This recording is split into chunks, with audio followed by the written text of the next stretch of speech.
gentlemen, welcome to the table for three. Hello. I think we've been put together because we're all kings of the ring or former kings of the ring, so I don't know, let's talk about our experiences as the king of the ring. We'll start off with you, Sheamus. I know you had a particularly glorious run as the king of the ring. You've been on a real hot streak, as I recall. It was one of the highlights of my career. It was, when I was sitting there in the chair after winning a illustrious tournament with a Burger King crown on my lap and a giant red cape. Now, I think. Looked like something out of the Bedknobs and Broomsticks or something from Disney. I decided right there and then I was literally going to change this outfit. I knew it was going to be a great opportunity to do something different. So I got this really cool crown that looked like something out of Lord of the Rings, and I got this emerald green cape and the blackthorn walking stick. I made it my own, you know, just like you are as the Cosmic King. Just out of curiosity, what point did you realize that that outfit you came up with was a really, really bad idea? Probably. As soon as you watched Can I just, back, right? before we go any further, can I just say, we may be the three worst King of the Rings of all time. That's probably right. I mean, this is probably why they put us together, to mock at us. Right? I didn't win a match. I didn't win a match. I haven't won a match so far either. What about you? Did you win any? Well, I wasn't really wrestling at the time. I was the GM, so you turned the lights off I became the most powerful entity in the WWE, and it all went to my head a bit, and I got suspended, and I was gone forever. I've never been the same since. Well, in fairness, though, like you never wore the cape. You never. No, I didn't. I had nothing to do with any of that because it hadn't been done for a while, and I thought I like the idea of the throne, and then. So it was more of a different concept to go into, and I was trying to get into a real dark place with because I'd done a lot of the comedy stuff, and he was trying to get into a dark place, but I didn't want, you know, I can't help it, right? If you put a crown on me, it's going to be funny, right? Because I got a funny face, right? Put a crown on anyone, come on. Well, yeah, but I mean, so that was the whole concept. It was just an idea to put more, to make this most powerful entity thing, even and to just ram it down people's throats. But it was like a real dark character, you know, the actual mindset I had, so there was no, whereas you fellas are sort of back to the old kind of King of the Ring. We dove head first into that. We brought it right back to its roots. Yeah, well, most of my career was entertainment, so back at that, in the WWE anyway, so back in a few years before that, if I'd have made the most out of the crown and made a lot of fun out of it. The busty wench, right? You were the busty wench. Yeah, I've dragged up a few times on this show. No, I'm good at it. You look pretty hot, though, as a busty wench. Yeah. I do. You did. I do.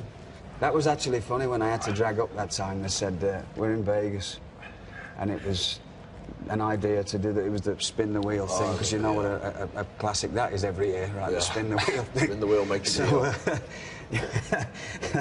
The idea come up, you getting dragged up, you know, please.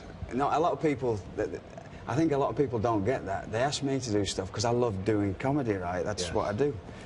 Wrestling and comedy is the two things I grew up wanting to do. So, yes, but if I'm going to do it, I'm going to do it right. I want the full Vegas showgirl. I want the thing. Where are we going to get a pair of... I want red high heels. Where are we going to get them? Just happened that we're in Vegas. What size feet are you? Well, I'm actually like nearly a 12, so they went and got me 13 size red. But we're in Vegas, so it was okay. It all worked out nice. And that was probably my favourite thing I've ever done in the entire time I've been in wrestling. And that people would go, oh, you know, because I'm supposed to be the wrestling fella. That actual doing that was the most fun I ever had, because there was a lot of the comedy heroes that I've sort of based my act on over the years. I got to do little bits of them in the whole thing, and so I had a ball doing it, you know. I hope you went down the strip afterwards for a few afterwards and just enjoy yourself. Yeah. I know that's something you've always been really good at throughout your career, is kind of changing it up and doing different things, and that's something I've always tried to do too. And you know, if it's involving a character change or a costume change or a name change or whatever it is. And I know since you came back recently, you kind of had almost a character reboot and then kind of did things a little differently, coming after the smaller internet-based guys and stuff like that, which I thought was pretty cool. What was the inspiration behind doing that? Where did you get that from? I think it's important to change, like you said. Like, you know, we all started off in different roles when we first started the company. Like, you know, when I first came in, William was the one who took me under his wing, and we traveled together all the time. Just after every show, every match, Regal pulled me aside and he'd be like, give me some feedback and try and help me. So, but like when I first came in, I was raw, like no logos, no nothing, just the hair, just a different type of look, just so like different than everybody else. And that I'm with that for a while, and then I knew that kind of slowed down, and the King of the Ring thing came up, and I had that great outfit. Which, in fairness though, is still one of the best Mattel action figures, and I told you about that. I'm sure, well. absolutely. Yes, I've seen that one. People love that stuff. People love it. And that's the thing, you know, here's a little tip, anybody watching this. We'll continue with all of us, you're different because you are, you know, you have a unique look, but you still got to reinvent yourself, and we're sort of normal-looking people. Every year you've got to... oh, thank you very much. Thanks. Oh, thank you. Lovely. Thank you. Thank you. Every year you've got to reinvent yourself, even if it's just a change of boots and trunks, so you can get a different action figure. Because if you don't, a lot of people don't think like that. And I've thought, nobody's ever going to buy one of me. Yeah. But Thank whoever you. their hero is at the time, if I pull enough faces to the children and they don't like me, because that's what I do. I always remember what I liked as a child when I used to go to wrestling. I didn't know about technical wrestlers or who was good or who was bad. I just knew what I liked when I was a little child. And I knew the people who pulled faces made me scream at them. So that was always my act, right? I'd go out there, I'd make sure I pulled a lot of faces to make the kids scream. And then the mums would be happy because the kids are having a good time. And so if they're going to buy a bad guy, for the good guy to beat up me, right? Smash me up. And that was like the mindset. But there's only so much you can do because I'm just normal. So change your boots, change your trunks, change your robe, whatever else. And we've all sort of done that. And you're the one who don't have to do it probably more than anybody, but you still do because it's a smart thing to do. You just can't rely on what you have, and sometimes you need to change, even for yourself. Like, sometimes it feels like when you think about live events and you think about TV, you do literally see yourself in that light all the time, even if the people at home or people or the fans watching, like they see you on Monday and... Is this fish cooked? It seems to have ate all the potatoes. I got some spuds. Want some spuds? No, you're right. No, honestly, keep on. Go on there. Go on. I take it off. Don't want your cast-offs. There you go. Thanks. Are you all right? Looks like a shoe. So talking about changes, obviously your career has taken a drastic turn over the last few years, and you're now, most of what you do is You're basically saying I'm washed up, right? I'm not saying that at all, of course not. But like, what exactly are you doing these days? What's your kind of roles? Thanks for waiting until I got a mouthful of food to start that. Well, I work in the talent scouting and development, which I suppose in a way I've always done. You know, in one way. Sure, we can vouch for that. I mean, I've always tried to help everybody because, I mean that with all sincerity. Without great people helping me, I would never be here, and I've never taken that for granted. And I've always tried to help anybody who wants to help. And whatever else needs coming up, I'm still obviously I'm NXT general manager, and I work very closely with that show and with Triple H doing that kind of stuff, and just basically just being me and being over, because when you're over, you're over. So I was in Irish Whip Wrestling, and they had that Whiplash TV show that was on the Wrestling Channel. Then I was green as grass. I didn't know what I was doing. They're trying to learn on the fly, trying to learn with people, craving to get in the ring of guys who had more experience than I had. So I went over to the show for Celtic Pro Wrestling. Is that what it was? I remember walking in the locker room. Wales. In Wales. I remember, you know, I've seen a lot of the guys who are on it. A lot of them are small guys, you know, who are doing it, like a lot smaller than me. I walked in the locker room. I saw this giant walk in there. I was just like, couldn't believe it. Like, you know, I couldn't believe the size of him. So I don't believe it. I don't believe it. I don't believe it. So he walks in. I started chatting to him, you know, and I got Simon Rochford's the guy from Irish Whip Wrestling. I told Simon about him, and then because Drew had already been there, and so Wade came over to Irish Whip Wrestling, and that was it. Then we all three of us kind of, you know. Well, I remember seeing you fellas, because when I was in England, like I was a giant. Me and Dave Taylor were the two big fellas, right? Yeah. And then it was like this, because most people are 5'10", right? And then this super breed of, seems to be a generation gap where there's all these big fellas in England now, like yourselves, that you, you never saw people like that, you know, and it was like, where did these two come from? Yeah, well, it was, I think me, Sheamus, and Drew McIntyre as well. The three of us kind of bonded together over there. We were constantly wrestling each other on the various tours, and we really stood out. And I remember Sheamus always saying that he knew all three of us were going to get hired by WWE one day, and I didn't have the same level of faith as him. I kind of thought that maybe they're going to take one of us, just because historically we didn't tend to have too many Brits or Irish people there at the same time. There was only really space for one at most two, you know. And that's what I always say. Like, I know I did a lot of Be a Star stuff, and like, you know, obviously from my own background, I've suffered a lot of that. If you guys have seen True Detective season 2, Colin Farrell's son is a round ginger. That's what I look like as a kid. But so Be a Star was very important to me. But it's like I try to tell all the kids, like, you know, if you want to do something, if you want to achieve something, don't let anyone say you can't do that. believe in yourself and you can achieve it. But you see some of these people who are like, they make excuses not to try, not to make an effort, not to take a chance, and then it's like but everyone else's fault. For the guys who made it, like, oh well, you know, I can't stand them, or like he's such and such, he's you know, he's a piece of crap, because they know like they took the chance, he didn't, you know. So it's like, well, the only way I make myself feel better if I bring him down and I bring, you know, everyone else down. But anyway, we're talking about wrestling. Yeah. I think Wade's got a new gimmick after the King, which is the shoveler. Oh no, not the shoveler. Oh God, what a story. So pray tell, what is the shoveler? Okay, so I don't even can tell this story. I don't know. You tell the story. Let me see, and I will correct you when you talk nonsense. So Wade, obviously, you know, he's a 6'6", like jacked up dude, like in England, which is, like I said, we're very rare. So Brian Dixon, obviously, seeing Wade like dollar signs, pound signs going off, because, you know, like, we just need to explain for anybody listening that Brian Dixon is a famous promoter in England who we've all worked for. So it's back to the story. Certainly, yeah. So the shoveler. The shoveler. Well, go ahead, tell the shoveler story, and I will correct you when you make everything up. Wade is supposed to make a run, and he already wrestled earlier on. But you're supposed to come in with a with a weapon. With a weapon. And the weapon that I can't remember who gave me the weapon, but we had to look around the building to try and find a weapon because we didn't bring weapons with us. And I think Brian Dixon came up with the weapon. It was a shovel. It was the just a giant spade. So Wade comes running into the rig, flying with a giant spade, wheeling it around his head. Yeah. Brody Steele's looking at him. James Mason looking at the whole crowd like, just like. So Triple H has a sledgehammer, I've got a shovel. You've got a shovel. That's going to be my It would have been better than a choice. potting trowel. You could have come in with one of them. It probably would have been more effective, to be fair. Yeah, it's funny enough, we don't travel around with weapons in our suitcase. Yeah. Well, you did for a while, actually. I remember you taking an axe on the road at one point. That's and right. Then I think Double-headed axe. The TSA had a word with you and we had to leave that at home. Right, here's a tale. So when I was doing the brass knuckles thing, the knuckle duster thing, when I was here, right? So obviously I can't carry knuckle dusters. So I've got these really hard rubber ones that I just, for public, whatever I needed them for, that I could carry on the plane in case I ever needed to take pictures. Because I'm always thinking, right, you never know when you're doing the character, you got to have it all the time. And I'd left them in my carry-on with my wrestling gear. And my bag's going through. Next thing, alarms all go off. Atlanta Airport shut down. The police are out, guns out, everything. What's going on? I'm just stood there oblivious. I got no idea it's about me.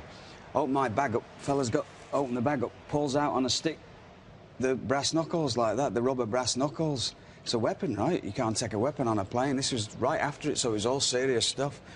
So I'm trying to explain myself. Now, you know, and there's all these businessmen behind me and all people just staring now, and I'm purple. I'm so embarrassed.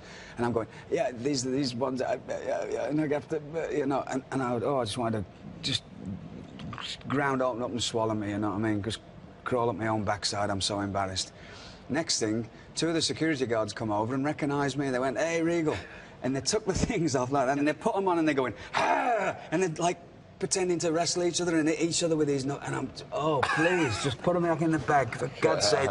And I've got all these businessmen just looking at me like, it's pathetic, man. And so they stuck them on. So that was the end of me carrying any weapons with me. So I went, first show with Dixon. Very excited to be there. I've been emailing him forever, trying to get over. Finally got on. I'm in there with a guy called Mikey Whiplash. We won the match. So we're late. There was like 2,000 people, kids and parents in the ring. So they're like, oh, say something to the crowd there, Sheamus. I was like, yeah. All G'd up, took the mic, went off about how great we were, how we're going to win this tournament, and how everybody in the crowd were a bunch of Right away. I can imagine.